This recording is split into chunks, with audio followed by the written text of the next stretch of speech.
Corona काल के दौरान वित्त मंत्री निर्मला सीतारमण ने वित्तीय वर्ष 2021-22 के लिए बजट पेश किया है। बता दें कि बीते साल कोरोना महामारी से पड़ी मार के बाद देश को वित्त मंत्री से बड़े ऐलान की उम्मीद थी।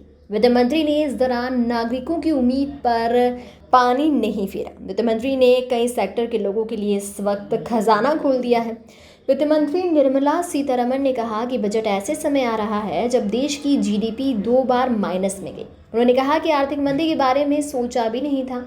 कोरोना से वैश्विक अर्थव्यवस्था पर असर पड़ा है। आपको बता दें कि क्या चीज़ें महंगी हुई हैं और क्या चीज़ें सस्ती। तो मोबाइल फ़ोन और मोबाइल फ़ोन के पार्ट, चार्जर, गाड़ियों के पार्ट्स, इलेक्ट्रॉनिक उपकरण, इम्पोर्टेड कपड़े, सोलर इन्वर्टर, सोलर से उपकरण, कॉटन, ये सभी चीज़ें महंगी हुई है। साथ ही स्टील से बने सामान, सोना, चांदी, तांबे का सामान, चमड़े से बने सामान, इन चीज़ों में थोड़ी सस्ती होने की उम्मीद जताई जा रही है।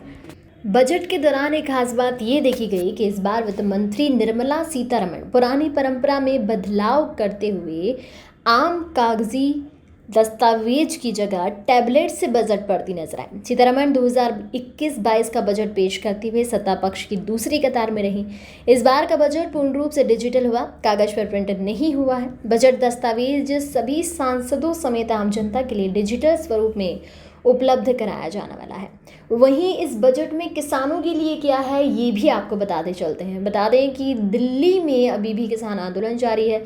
2 महीने से ज़्यादा समय से केंद्र सरकार से नाराज़ किसान दिल्ली की सीमाओं पर बैठे हैं और लगातार किसान के लिए बनाई गई नीतियों का विरोध करते नजर आ रहे हैं। इस बजट में वित्त मंत्री ने दावा पेश करते हुए कहा कि सरकार किसानों के लिए समर्पित है। उन्होंने कहा कि सरकार 2022 तक किसानों की आय दोगुनी करने पर कायम है। साथ ही दावा किया कि मोदी सरकार ने यूपीए सरकार से करीब 3 गुना राशि किसानों के खाते में पहुंचाई है और हर सेक्टर में किसानों को मदद की गई है।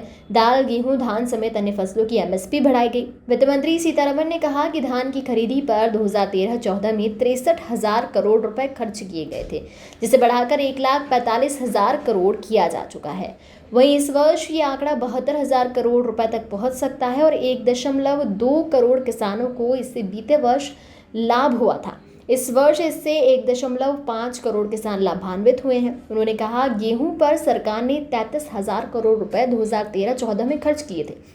2019 में 63,000 करोड़ रुपए और अब ये 75,000 करोड़ रुपए हो गए हैं। बता दें कि आंदोलनकारी किसान जिन बातों को लेकर सबसे ज़्यादा चिंतित हैं उनमें एमएसपी का मुद्दा प्रमुख है। लेकिन आम बजट के दौरान वित्त मंत्री ने कहा कि सरकार किसानों की भलाई के लिए प्रतिबद्ध है और एमएसपी बढ़ाकर उत्पादन लागत का 1.5 गुना किया गया है। वित्त मंत्री ने बताया कि गेहूं के लिए किसानों को 75,060 और दालों के लिए 10,503 करोड़ रुपए भुगतान किया गया है। धान की भुगतान राशि 1,72,752 करोड़ होने का अनुमान है और कृषि उत्पादों में 22 और उत्पादों को शामिल किया जाएगा।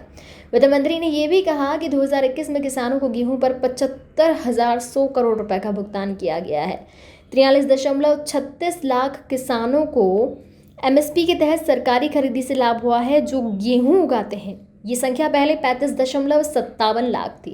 वित्त मंत्री जब ये बता रही थी तब विपक्ष सदन में 3 कृषि कानूनों के खिलाफ नारेबाजी कर रहा था। इस बीच वित्त मंत्री ने बताया कि कृषि खरीदी में लगातार बढ़ोतरी हुई है जिससे किसानों को लाभ हुआ है। निर्मला सीतारमण ने बताया कि 2021-22 में कृषि ऋण लक्ष्य को 16.5 लाख करोड़ रुपए तक किया जा रहा है। Subscribe our channel and press the bell icon for more updates.